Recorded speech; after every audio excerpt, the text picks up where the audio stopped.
Olá, eu sou Rose Sampaio, professora de língua portuguesa, também gestora do Só Concursos e Afins, um curso diferente por não cansar de apostar em vocês. Nós hoje vamos começar nossa aula 4 do tópico do novo acordo ortográfico, módulo ali de fonética, fonologia, trabalhando com ortografia, acentuação e utilização de hífen. Espero que vocês todos se divirtam. Eu sempre me divirto muito com esse módulo de fonética e fonologia. Fico bastante animada. Bom, hífen, eu vivo falando que hífen serve para quê? Para nos infernizar. Na aula 3, acerca do processo do novo acordo, nós identificamos que o hífen ele é colocado em detrimento da identificação do processo de formação das palavras. Nós temos dois processos fundamentais, são os processos de derivação e de composição. Vocês lembram como é em que se sustenta o processo de derivação? Eu mesma respondo para evitar o silêncio constrangedor. Não é verdade? Para mim e para vocês é muito chato isso. Eu tenho aqui o processo de derivação, ele apresenta apenas um radical. E, Rose, o que é um radical mesmo? Eu acabei esquecendo. Radical é quando nós identificamos uma estrutura que compõe a palavra e ela vai se repetir na formação de novas palavras. Lembram disso? Isso que é o radical. Esse radical, ele serve de base semântica. No processo de derivação, eu encontro sempre apenas um radical. Se eu encontrar uma estrutura antes do radical, ela vai ser chamada de prefixo. Porque o radical, como é base, ser base é ser fixo, ok? Se eu encontro depois do radical, eu vou encontrar aqui uma estrutura chamada de sufixo. Então, se eu encontro uma estrutura antes do radical, antes do fixo, eu tenho um prefixo. Se eu encontro uma estrutura depois do fixo, eu tenho um sufixo. É necessário que nós saibamos fazer essa diferenciação. Por qual razão? Porque o processo, a regra para a colocação do hífen relacionada ao processo de derivação é uma, e a regra relacionada ao processo de composição é outra. E nós não podemos misturar. Ok? Qual é a regra do processo de derivação? Basicamente, qual é? Os opostos se atraem e os iguais se repelem. Rose, como assim? Se o meu prefixo ele é diferente do início do meu radical, o que vai acontecer com essas estruturas? Elas vão se aproximar. Dá um exemplo para nós, Rose. Vamos aqui. Como é que eu escrevo a palavra supermercado? Vou colocar logo a observação para poder mudar de slide, tá? Se o prefixo ele é igual ao início do radical, o que vai acontecer? Enquanto sendo diferentes, eles se atraem. Se eles forem iguais, eles se repelem. Esta é a regra básica para o processo de derivação. Eu vou utilizar a mesma regra para o processo de composição? Não posso. Eu tenho que prestar muita atenção a essa diferença, tá? Abrindo aqui um slide em branco para trabalharmos com algumas observações. Falei para vocês acerca da palavra super. Por que super é um prefixo? Porque super é uma estrutura que vai continuar super sempre. Super-homem, super interessante, super amoroso. Eu tenho aqui super sendo sempre super. Beleza? Beleza? Beleza, pessoal de casa? Olha, super, portanto, é um prefixo. Notem o seguinte, super com mercado. Vai ser junto ou separado? Vai ser junto ou separado? Junto, porque super termina com R, mercado começa com M. Então, o adequado é ao colocarmos aqui, ó, supermercado. Super interessante. Vai ser junto ou separado? Interessante. Vai ser Separado? Vai ser junto. Super. Ficou estranha. Mas a sensação é terrível, né? Você vê uma palavra que está acostumado a escrever com hífen, de repente escreve sem hífen, chega a dar uma angústia. Você sabe que está dentro da norma, mas olha e tem aquela rejeição. Enfim, vamos ver super romântico. Como é que é super romântico? Junto ou separado? Vai ser super romântico. Porque, afinal de contas, olha, eu tenho finalização igual ao início. E super-homem? Super mais homem. Vai ser junto ou separado? Pois é. O que vai acontecer com essa observação? Eu falei para vocês que a regra geral, qual é a regra geral? Os opostos se atraem.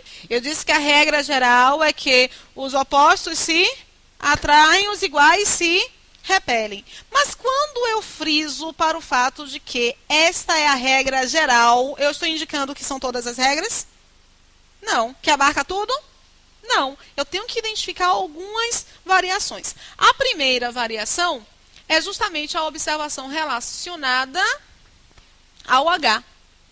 Olha, ponham na cabeça, existem regras que são supremas. A regra a regra do H é uma regra suprema. H nunca junta.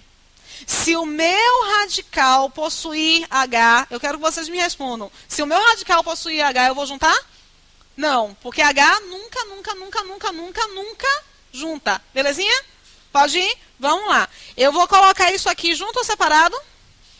Separado. Então, eu tenho aqui super, o hífen, homem. Porque H nunca junta. Esta é a regra suprema para o processo de utilização do hífen. Beleza, não é, gente? Posso seguir, não posso? Sempre vai ter o hífen. Sempre. Porque nunca junta. Em qual?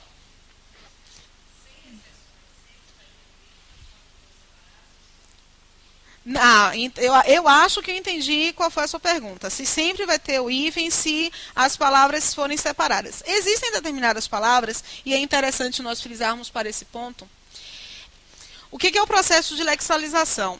É quando uma expressão se torna uma palavra. Por exemplo, a expressão em boa hora se tornou embora. Ok? A expressão vossa mercê se tornou primeiro a palavra vós mercê, e hoje que palavra nós usamos? Você. Então, este é um fenômeno de lexicalização, uma estrutura que se transforma em um termo. Beleza? Isso é bem natural para uma língua. Petróleo, processo de composição. Petróleo é pedra de óleo. Juntou tanto, os termos perderam a sua noção de composição e se tornou uma palavra. Acontece, no entanto, um fenômeno inverso, que é de uma palavra composta se tornar, na verdade, uma expressão. Dona de casa é um termo, uma estrutura que vai ser escrita com hífen ou sem hífen? Sem hífen. E é um fenômeno, o processo de composição é um processo que você pode imaginar da seguinte maneira. É uma identificação semântica. Rosa, o que é semântica? Sentido. Então, você vai identificar qual é a semântica do termo. Se você perceber que um dos termos perdeu a noção de composição, ele vai se juntar tanto, aglutinar tanto, que vai perder hífen. Como aconteceu com a palavra para-choque. É junto ou separado? Para-choque hoje é junto. E por que para-choque é junto? Não é um processo de derivação. Então, a regra não é aquela regra de os opostos se atraírem, tá? Não é essa regra. Qual é o processo aqui de para-choque? Essas palavras, elas se tornaram tão íntimas. Eu já não tenho a noção de parar. Você pensa no parar o choque? A gente pensa logo na peça, não é? Ok. Então, se a gente pensa logo na peça, é porque perdeu a noção de composição. Belezinha? Pode ir, não pode? Manda-chuva. Manda-chuva vai ser junto ou separado?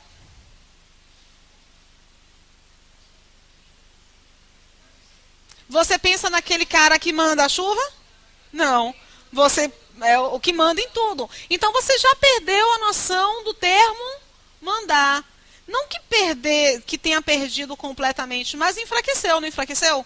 Então manda a chuva, como você perdeu a noção de composição, em um processo de composição, porque eu tenho dois radicais. Manda, você tem mandante, mandar, ok? Mandado. Eu tenho aqui, portanto, uma palavra que, por ter perdido a noção de composição, perdeu também o hífen. Mas o inverso, ele ocorre. Dona de casa.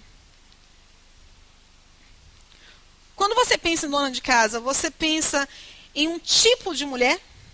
Hoje, existe esse tipo de mulher dona de casa?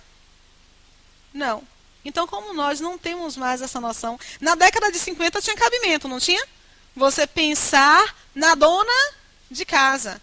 Então, esse termo, ele não perdeu a noção de composição para se tornar uma palavra só. Ele perdeu a noção de composição porque ele se distanciou. Deu para perceber? Nós temos deixa-me ver um outro fenômeno. Esse eu admito menos. Não, dona de casa. Ah, mas existe para a maioria ou para a minoria? Quando dizem para alguém, é terrível. Por isso, Micheline, que esse momento da regra de composição é um momento mais delicado. Porque para você perceber que perdeu ou não perdeu, perdeu para aglutinar ou perdeu para separar, é super complicado. É super complicado. Dona de casa, ainda dá para você tolerar. Realmente não tem mulheres com esse processo, com essas características da dona de casa exatamente. Aí você consegue até admitir. Mas e pé de moleque? Você não pensa no pé de moleque, no pé do garoto. Você pensa no doce. Então você pensa em colocar o hífen. Mas pé de moleque perdeu o hífen. Se tornou uma expressão. Perdeu a noção para se afastar. Perdeu para se afastar. Aqui, dona de casa também perdeu para se afastar. Fim de semana perdeu para se afastar. Mão de obra perdeu para se afastar. Não. É uma coisa que eu também não admito. Eu nem tudo concordo, tá, gente? Vou logo falando. Pé de moleque. Vou retomar aqui a observação, tá? O que o novo acordo fez? Para o processo de composição, eu não sigo aquela observação de que os opostos se atraem, os iguais se repelem. Não posso seguir. Porque essa observação é para qual processo? Para o processo de derivação. Então, eu tenho que pensar de uma forma diferente. Infelizmente, nos materiais voltados ao novo acordo ortográfico, não tem essa observação, tá?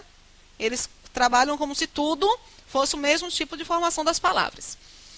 Em para-choque, ok, você tem um para-choque, você não pensa mais em parar o choque. Então, perdeu a noção de composição para ficar tão íntimo que já não tem validade colocar o hífen. A ano, luz. Ano, luz. Continua com hífen? Porque você pensa no ano, porque você pensa na luz. Conta-gotas. O que é um conta-gotas? É aquilo que conta as gotas. Então, você não pensa de forma separada. Você pensa de forma... você não pensa de forma íntima. Você pensa de forma separada. Conseguem perceber que conta-gotas tem uma forma de reação na nossa cabeça diferente de manda-chuvas? Conseguem? Beleza.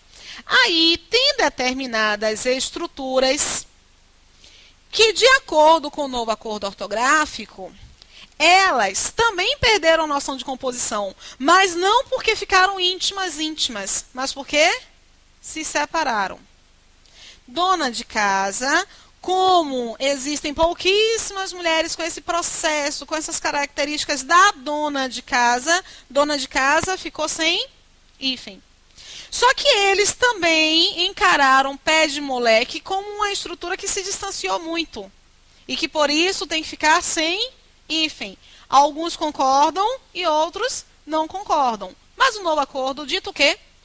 Que pé de moleque hoje não tem hífen. Rose concorda? Não concordo.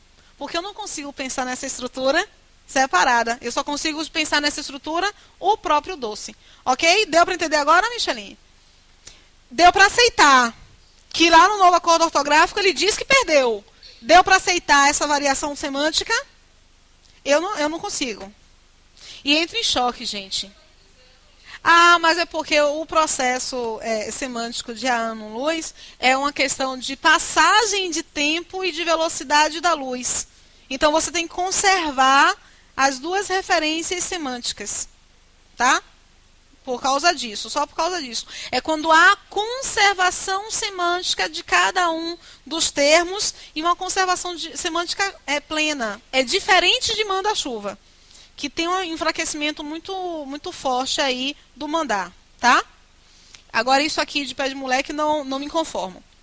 Já que eu estou trabalhando com vocês em relação ao processo de composição, eu quero que vocês me digam o seguinte.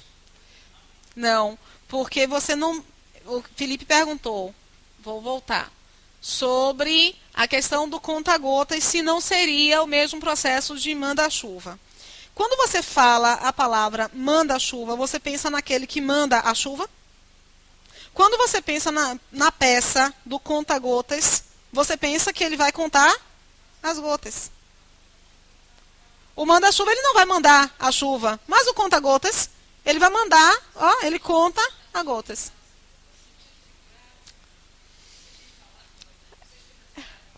Mais ou menos, porque manda-chuva até que vai poder aceitar essa ideia do sentido figurado, mas o para-choque não, porque a utilidade daquela peça é parar o choque. Só que quando você chama para-choque, você não pensa naquilo que para o choque, você vê logo a peça.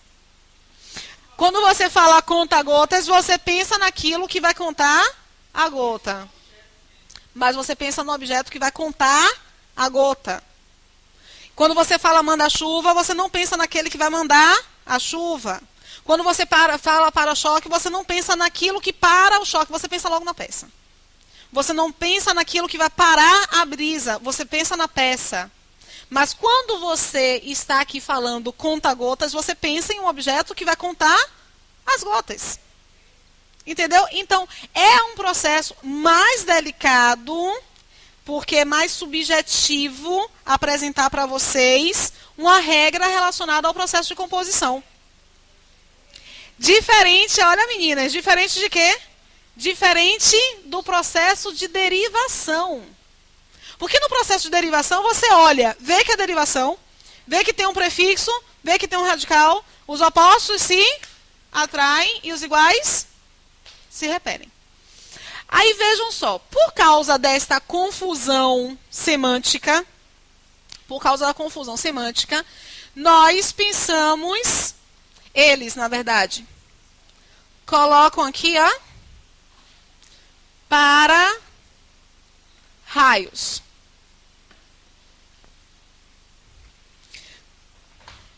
Tá. Quando você fala para raios, aqui, quantos pensam logo no objeto, sem pensar que aquele objeto vai parar o raio? E quantos pensam que existe um objeto que para o raio? Do conta... Ok. Micheline aqui diz que pensa no parar o raio. Pensa no objeto que para o raio. Alguém aqui pensa no para-raios? Sem identificar primeiro a sua funcionalidade? Aqui em Salvador, ninguém. Mas o pessoal do Sul pensa logo no objeto, porque tem mais incidência de raios lá do que aqui. Mas o conta-gotas, você pensa aqui, ó. O conta-gotas, não é um conta-gotas? Mais ou menos, tá, gente? Tem que abstrair. Mais ou menos. Aí, exatamente. Você não desvincula este objeto da sua função. No para-choque, você desvincula o objeto da sua função. Vocês percebem como é subjetivo isso? E é horrível de um professor ensinar isso para o aluno. É péssimo. O para-choque, você pensa no objeto que serve para parar o choque. Mas nós pensamos dessa forma porque não há incidência alta de raios aqui na cidade. Mas em regiões que tem uma incidência de raios e que o pessoal, as casas, elas precisam ter para-raios para evitar prejuízos maiores, essas regiões não conseguem desvincular.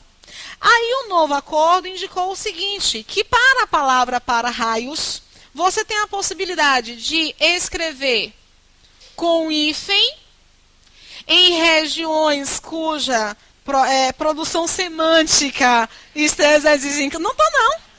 Ou pode colocar sem hífen, mas não esqueçamos da duplicação aqui do R.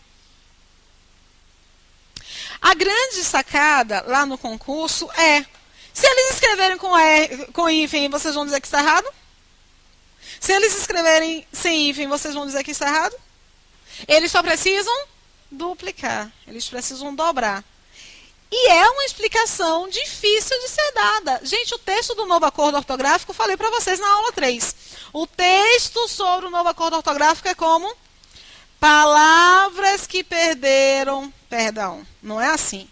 Certos compostos que perderam, em certa medida, a noção de composição, perderam também o hífen.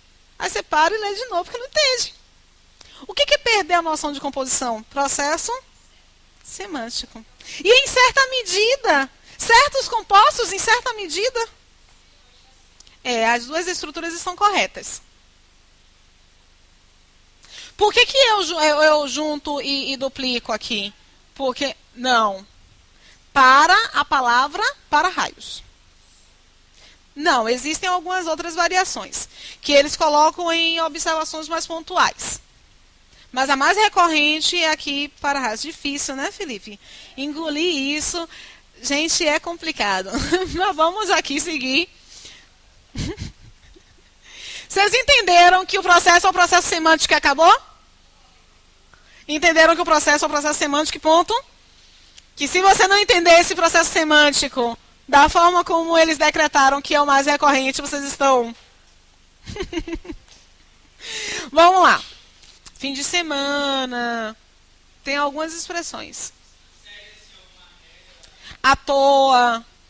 Não. Infelizmente. Felipe está perguntando se segue alguma regra essa retirada do hífen. Não. Segue uma observação semântica de uma coletividade. Você tem 100% da coletividade?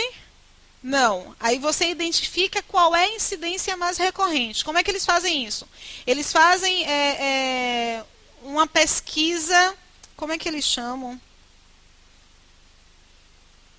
Eu esqueci o nome que eles dão à pesquisa, mas enfim, vou descrever a pesquisa. Eles fazem uma pesquisa de campo em que entrevistam Micheline, entrevistam Deluce, entrevistam ali Vitória e fazem para essas pessoas as mesmas perguntas.